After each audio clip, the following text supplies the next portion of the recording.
हज़रत ईसा अलैहिस्सलाम का एक पहाड़ पर गुज़र हुआ तो उन्हें एक बड़ा सफ़ेद पत्थर नज़र आया। बस वो पत्थर फट गया और उसमें से एक शख्स सब्ज़ रंग का असा हाथ में लिए हुए निकल आया और उसके पास एक अंगूर का दरख्त था। वो कहने लगा कि मुझे रोज़ाना ये रिज़्क मिलता था। उन्होंने उससे पूछा कि तू इस पत्थर में कब से खुदा की इबादत में मशगूल है?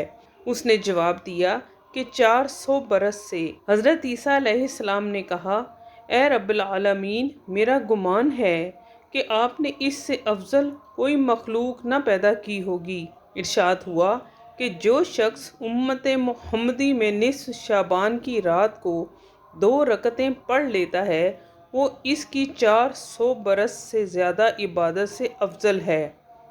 ईसा अलैहिस्सलाम बोले, काश मैं उम्मत मोहम्मदी में से होता।